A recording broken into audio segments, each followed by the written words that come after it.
Assalamualaikum warahmatullahi wabarakatuh. Teman-teman, selamat datang kembali di kajian Islami bersama Gen Hijrah. Pada sesi kali ini kita akan membahas tentang pluralisme bersama Ustadz Adi Iskandar.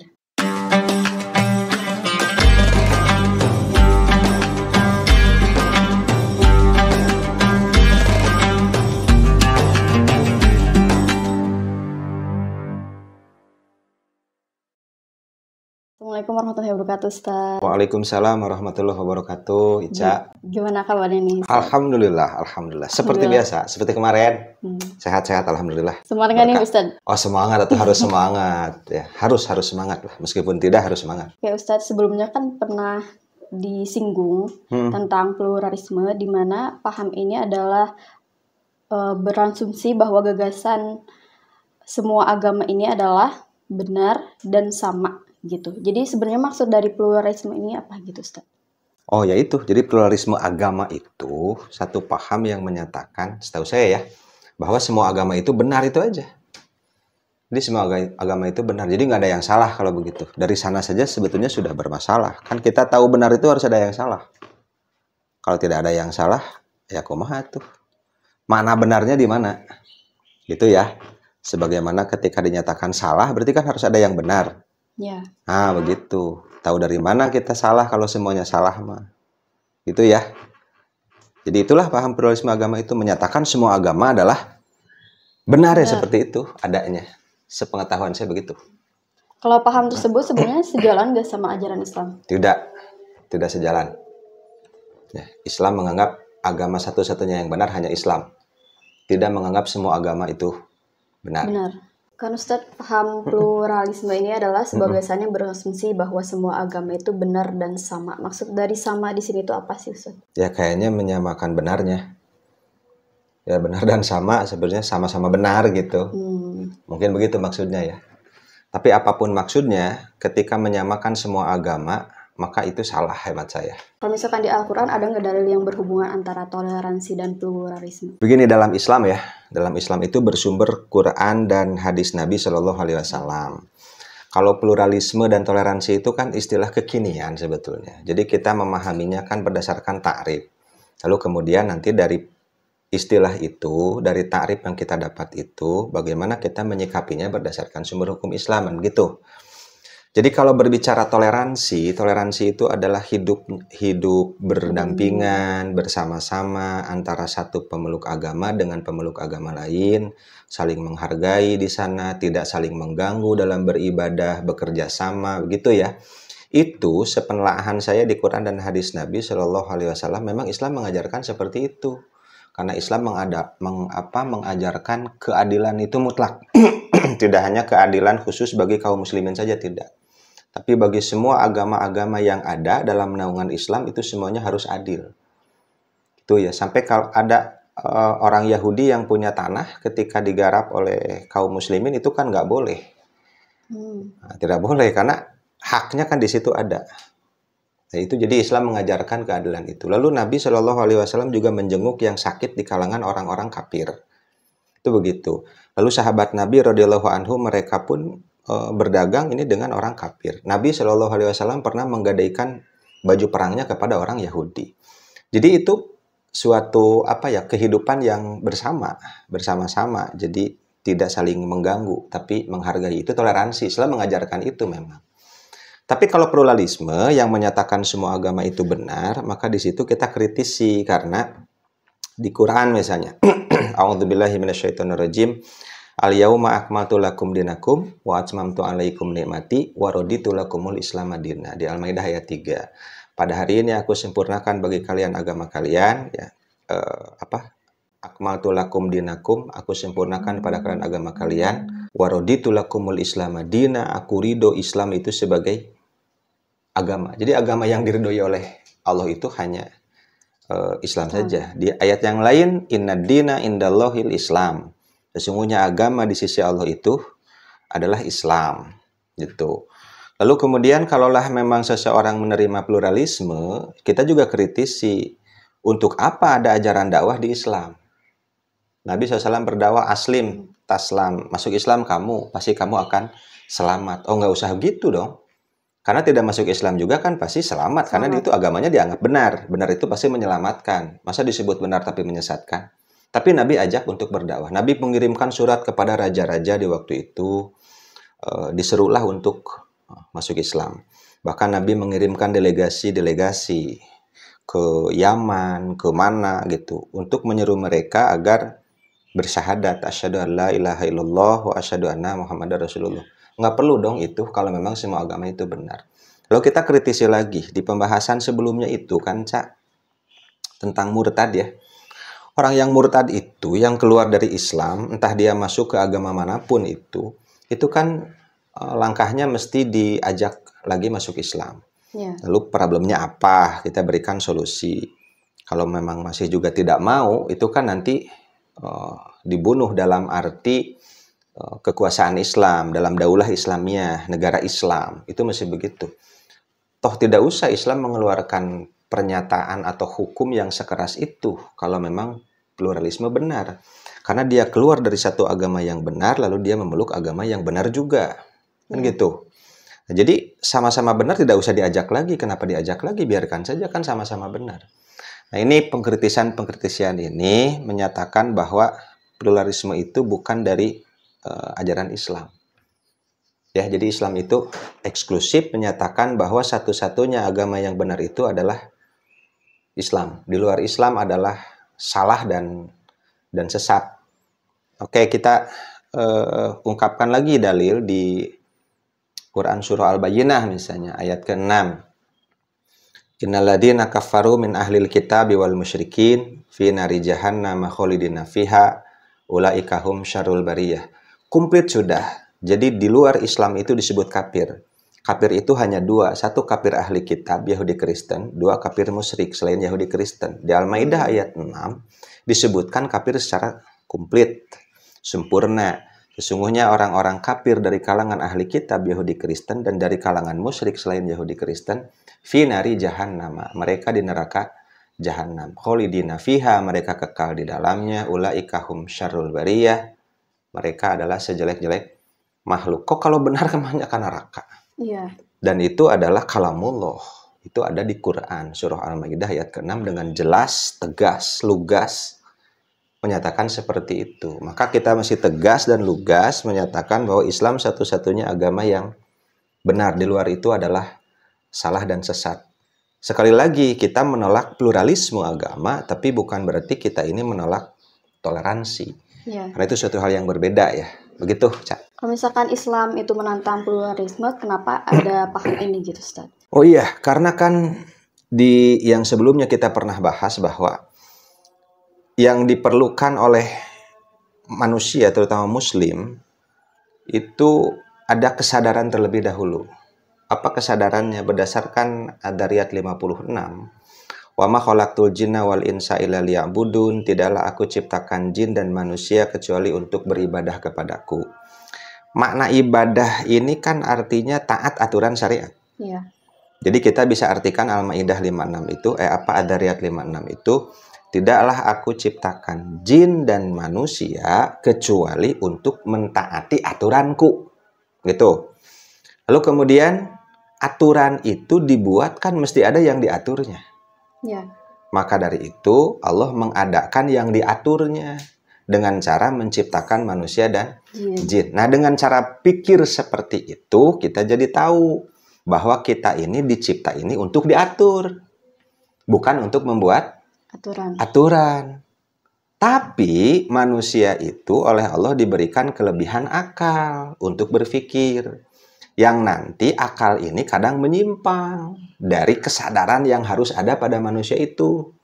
Jadi dengan akalnya manusia itu bukan menjadi sadar bahwasanya dia dicipta untuk diatur, tapi malah justru membuat aturan sendiri yang aturan itu menyimpang dari aturan Allah dan Rasul-Nya. Begitu. Ya, karena jadi kalau kembali ke pertanyaan tadi, kok kenapa ada itu? Ya karena manusia mah berpikir. Hanya arah pikirnya mau dibimbing oleh syariat atau memang mau lepas bebas dari syariat. Ya. Gitu ya. Kurang lebih begitulah, Cak. Selanjutnya Ustaz, biasanya ciri-ciri yang menganut paham pluralisme itu orangnya seperti apa sih? Ini ya, kalau berbicara ciri-ciri, itu kita harus tahu dulu, tidak setiap orang yang memiliki ciri itu pasti dia itu adalah pluralis. Kita ambil contoh sederhana, ciri-ciri akan hujan itu kan mendung. Iya. Tapi kan nanti tidak setiap mendung itu pasti turun hujan. Hanya setidaknya ciri itu ada. Kita ambil analoginya begini. Ini saya ungkap dulu supaya tidak terjadi salah paham. Atau paham salah justru. Nabi Shallallahu Alaihi Wasallam pernah bersabda, ayatul munafik salasun. Ciri orang munafik itu kan ada 3. Itu kan bukan batasan. Ciri munafik banyak nanti. Kita bahas yang 3 dulu. 1, idza hadatsa kadzaba, jika berkata itu bohong, dusta. 2, wa idza wa'ada akhlafa, jika berjanji itu ingkar. 3, wa idza tumina khona, jika diamanati kan khianat. Nah, ketika misalnya saya saja misalnya pernah berbohong dalam hidup, bukan berarti saya pernah jadi orang munafik, naudzubillahi min dzalik. Tapi ciri munafik pernah ada pada saya. Gitu ya. Ini untuk menjawab pertanyaan Ica tadi, ciri-ciri orang itu berpluralis. Karena pluralis itu kan merupakan satu keyakinan dalam pikiran atau hatinya semua agama itu benar. Tapi nanti cirinya seperti apa, bukan berarti nanti orang yang bercirikan itu pasti itu ya. Salah satu di antara cirinya misalnya, seseorang ini biasa memakai atribut-atribut, taruhlah atribut itu, keagamaan di luar agama yang dia anut. Itu merupakan ciri. Tapi bukan mesti kita berpikiran pasti pluralis, bukan. Bisa jadi karena al-jahlu, karena kebodohan misalnya. Bisa jadi justru menurut dia bukan pluralis tapi toleransi misalnya. Tapi cirinya adalah mereka biasa mempergunakan atribut-atribut agama lain. Nah, misalnya contoh ini atau gampang. Salib, pakai kalung salib atau pakai baju-baju yang biasa dipergunakan oleh orang-orang untuk beribadah di agama lain misalnya gitu. Bahkan termasuk cirinya, lagi-lagi kita berbicara ciri, itu misalnya seseorang mengutip pernyataan agama lain dalam hal membuka acara misalnya, ya gitu. Di kita mengutak orangnya misalnya muslim, dia mengucapkan assalamualaikum, salamnya diucap, dia mengucapkan salamnya orang Kristen, mengucapkan salamnya orang Hindu, salamnya orang Buddha, itu sebagai ciri. Tapi saya garis bawahi sekali lagi, ciri itu tidak mesti menyatakan orang itu pluralis. Bisa jadi karena al-jahlu, kebodohan, bisa jadi karena dia menganggap itu bukan pluralis tapi toleransi misalnya. Tapi sebagai ciri, hemat saya itu bisa dikemukakan. Bagaimana nih Ustadz kalau misalkan pendapat Ustadz jika ada orang muslim yang menjadi penganut paham pluralis? Orang muslim yang menganut pluralis itu ya harus getol ngajinya. Supaya dia nanti tahu bahwa pluralis itu bukan bagian dari ajaran agama Islam. Itu ya. Apakah akidahnya sudah dianggap menyimpang, Ustadz? Ya, kalau orang itu pluralis dikarenakan al-jahlu, kebodohan, kebelumtahuan, ya tentu tidak lantas kita mengklaim bahwa orang itu menyimpang dari segi akidahnya. Tapi ini masalahnya ketika orang itu sudah tahu dalil-dalil Qur'annya seperti apa, hadis-hadis Nabi SAW seperti apa, tapi memaksakan diri ya dengan membungkus dengan istilah toleransi, si pluralisme itu dipaksakan untuk masuk. Nah, ini namanya orang yang fasik disebutnya. Orang fasik itu adalah orang yang berdosa. Fasik itu slogannya itu sami'na wa asoyina. Saya tahu, saya mengerti, saya paham, tapi saya tidak mau begitu. Itu adalah slogan Yahudi. Gitu ya. Yahudi kan sami'na wa asoyina. Itu fasik. Jadi orang tersebut kita sebut sebagai dosa. Berdosa orang fasik itu. Terus Ustadz, gimana Islam menghadapi tantangan pluralisme di era modern sekarang? Ya itu, jadi sebetulnya kemunduran Islam dan kaum muslimin itu di seluruh dunia itu diakibatkan kan disebabkan berbagai macam faktor. Nah, faktor yang terpenting adalah karena kaum muslimin meninggalkan sumber hukum Islamnya itu sendiri. Sehingga muslim itu tidak mengetahui aturan Islamnya seperti apa. Itu yang jadi permasalahan. Gini ya, kalau di dalam Quran itu disebutkan Allah itu menyeru manusia itu dari dulumat itu dari kegelapan, kesesatan, ilan nur, menuju cahaya. Sedangkan setan itu menyeru dari cahaya itu kepada dulumat, kesesatan. Disebutnya dalam Quran, nur itu bentuk mufrad, bentuk tunggal. Sedangkan dulumat itu bentuk plural, bentuk jamak, menunjukkan bahwa kebenaran itu satu, kesesatan itu banyak. Nah, untuk mengetahui kesesatan-kesesatan itu, tidak usahlah kita mempelajari satu persatu kesesatan itu. Pemurtadan gaya Kristen bagaimana, pemurtadan gaya Yahudi bagaimana, pemurtadan gaya agama ini bagaimana, itu ribet sekali.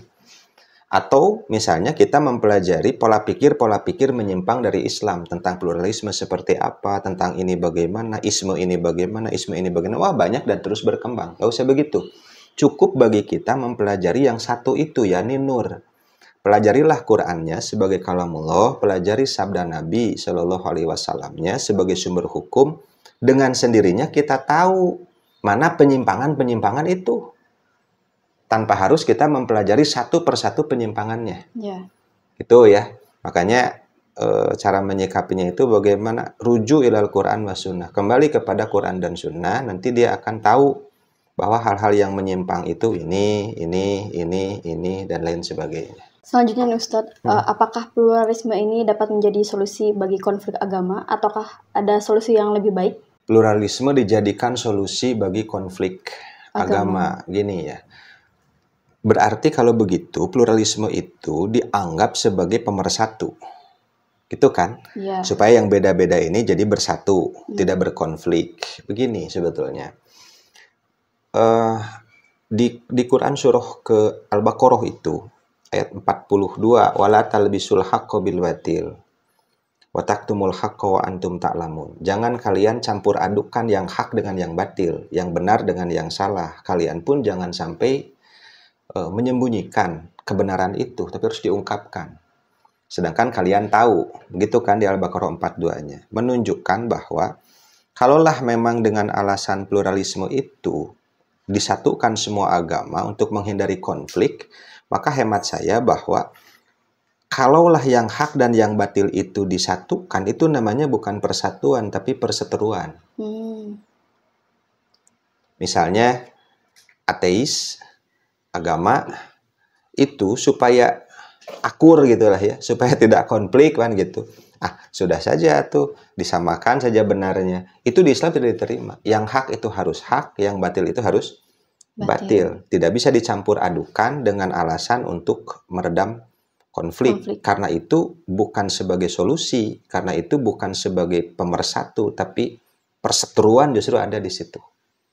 Itu ya. Jadi tidak cocok itu sama sekali dijadikan sebagai sebuah solusi kalau memang ada konflik di situ.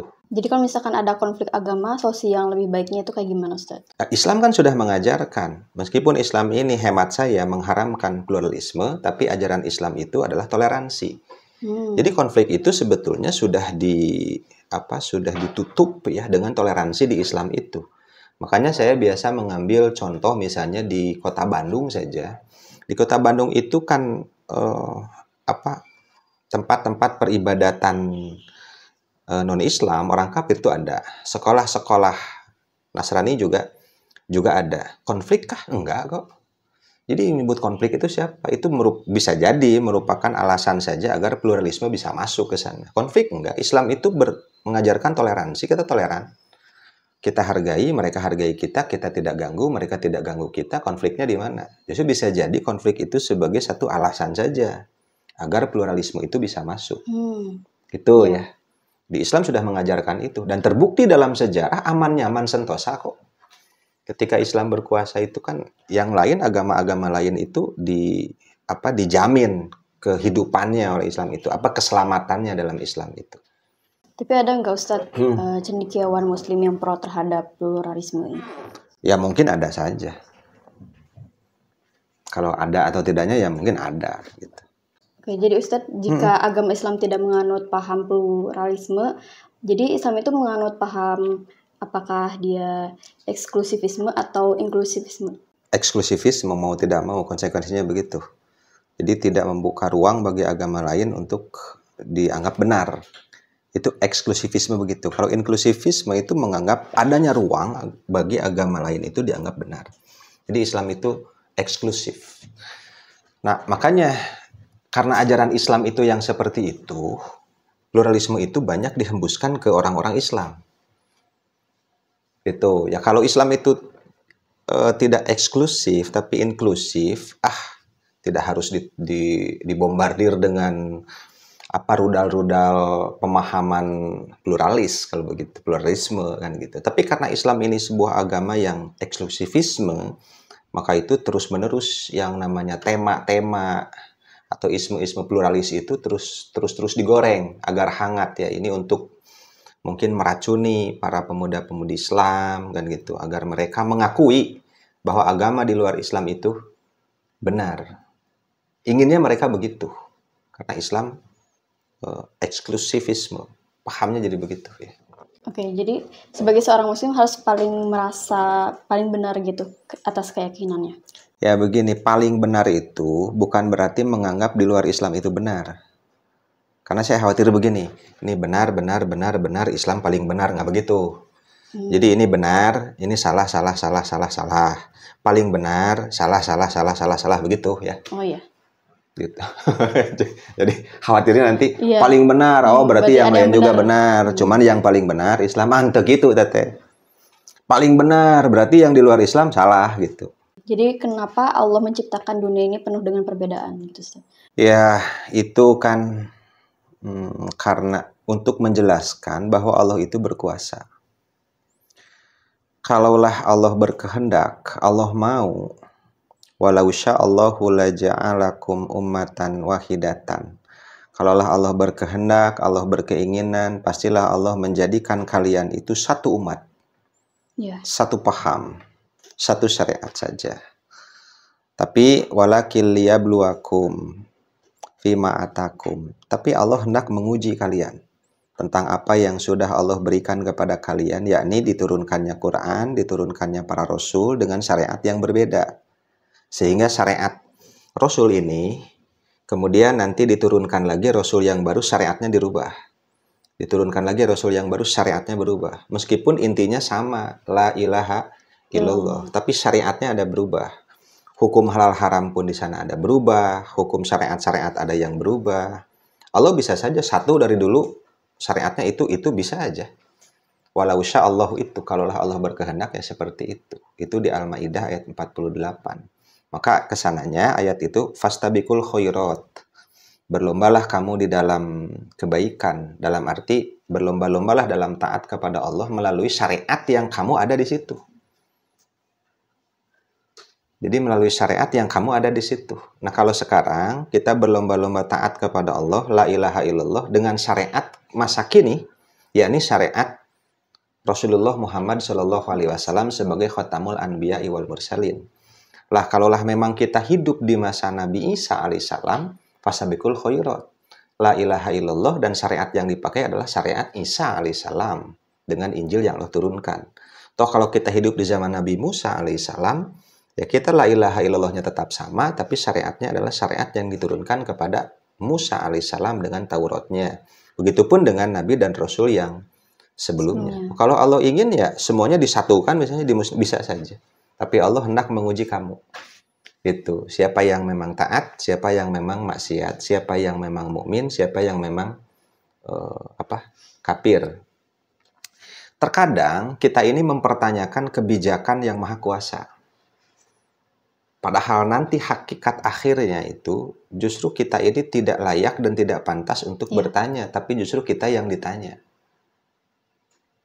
Ya, jadi kalau kita terus-menerus mempertanyakan, menunjukkan apakah kita ini lebih kuasa dibandingkan yang kuasa, yakni Tuhan atau Allah Subhanahu wa taala. Karena makanya tadi saya di awal mengatakan bahwa manusia ini, muslim ini, pertama mesti sadar dulu bahwa dia itu diciptakan untuk diatur.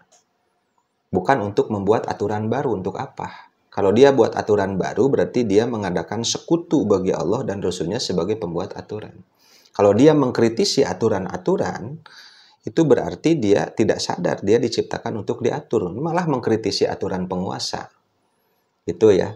Begitupun ketika mempertanyakan berbagai macam kejadian-kejadian, fakta-fakta yang merupakan takdir atau ketetapan penguasa. Kalau dia terus mempertanyakan seperti itu, ya kita cukup jawab bahwa itu merupakan kekuasaan Allah.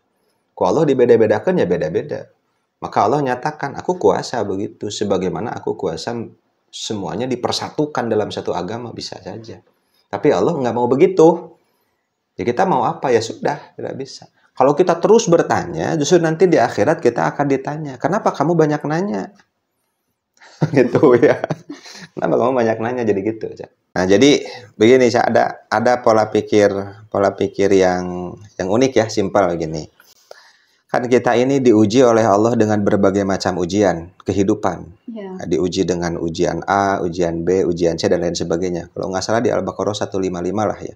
Walanabluwannakum bisyai'im minal khauf wal ju' wa naqsi minal amwal wal anfus was samarat wa basyiris sabirin. Itu kan ada yang diuji dengan rasa takut, dengan lapar, ekonomi ya, dengan kekurangan harta, dengan adanya yang meninggal, dengan sakit dan lain sebagainya lah. Ujian kan banyak. Ya.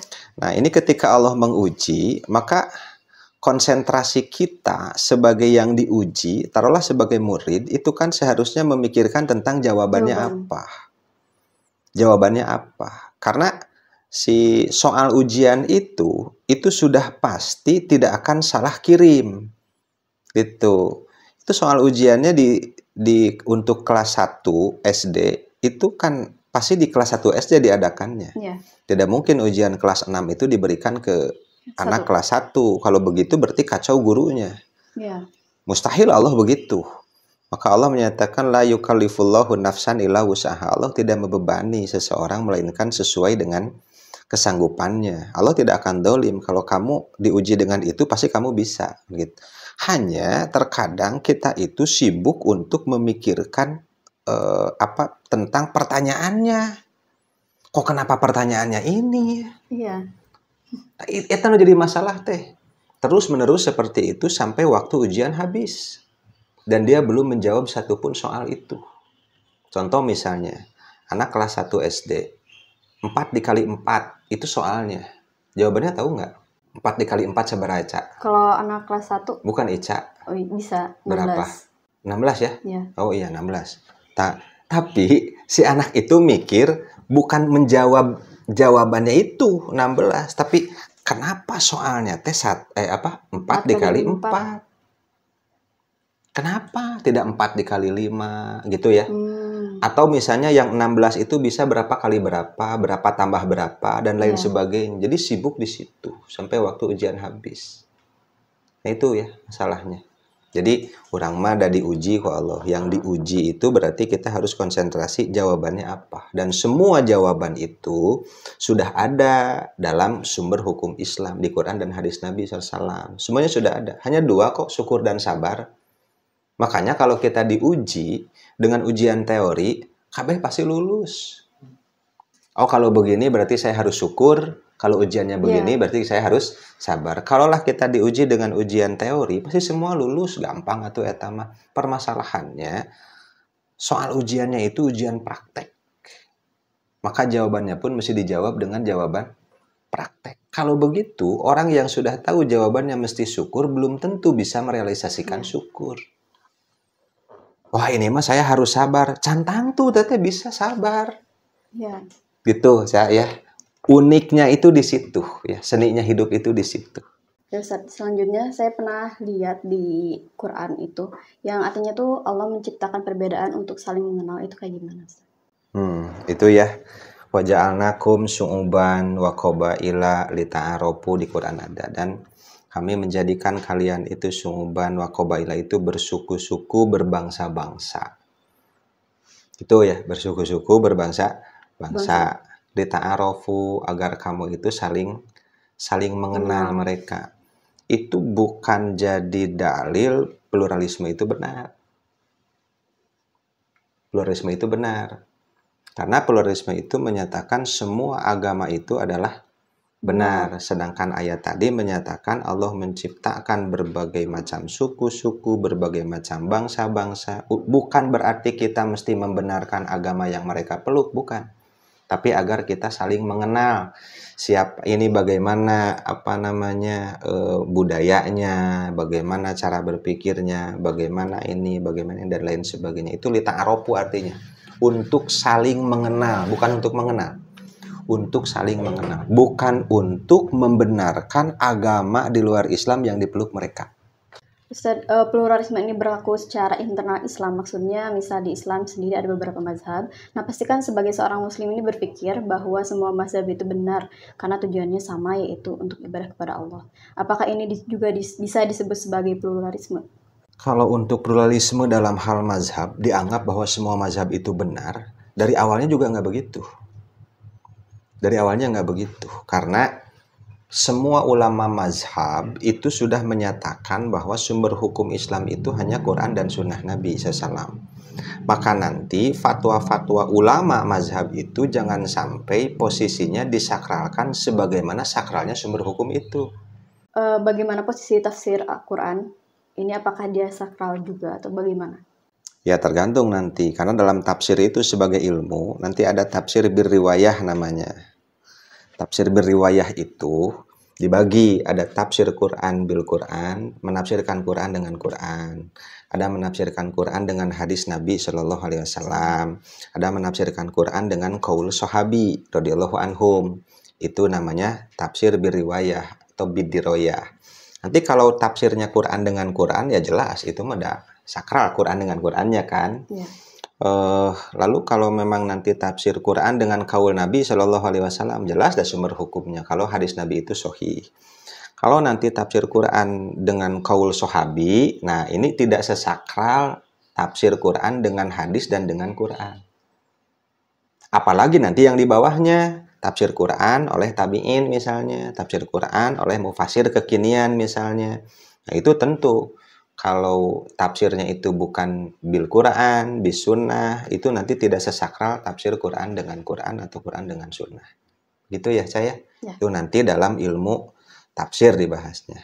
Sampai semua ulama mazhab menyatakan Imam Abu Hanifah haramun alaman lam ya'rif dalili ayuftiya bi kalam. Itu saya pernah ungkapkan di sini. Tidak boleh atau haram bagi siapapun yang berfatwa dengan fatwaku, tapi dia tidak tahu dari mana aku mengambilnya. Dia nggak tahu dari Quran yang mana, dari hadis yang mana, sampai aku berfatwa seperti itu. Imam Abu Hanifah menyatakan kalau kamu mau berfatwa dengan fatwaku, harus tahu dulu sumber hukumnya mana. Itu saya. Jadi Imam Abu Hanifah tidak menyatakan pendapatnya ini benar, dan harus benar, tidak. Tapi yang benar itu yang sesuai dengan Quran dan Sunnah tadi.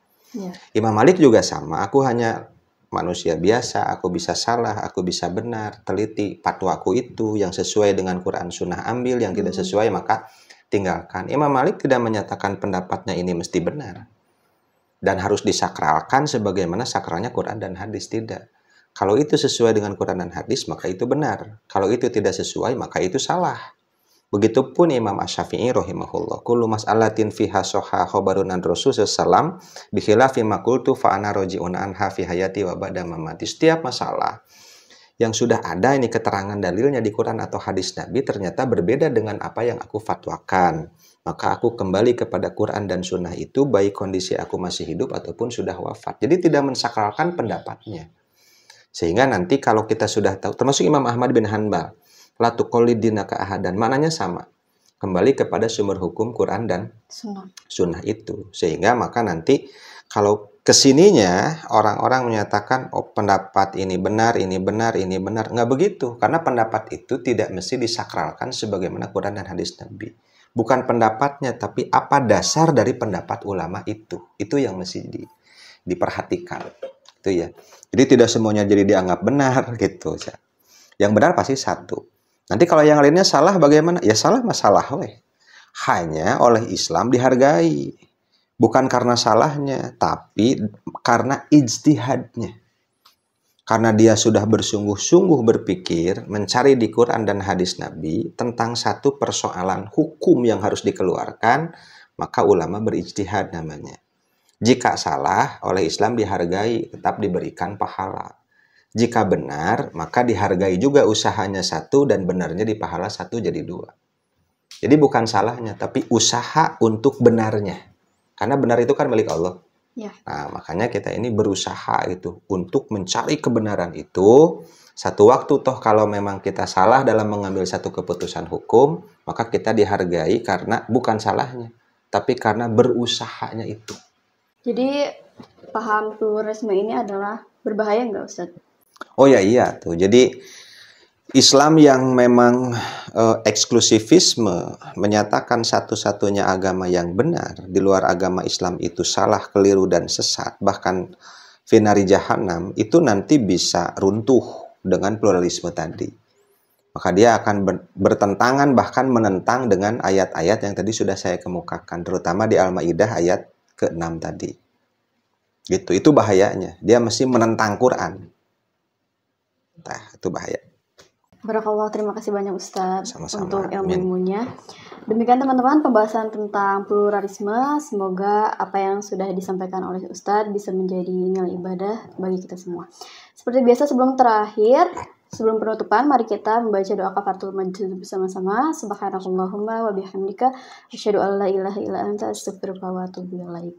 Kami tutup sesi kali ini. Terima kasih. Wassalamualaikum warahmatullahi wabarakatuh. Waalaikumsalam.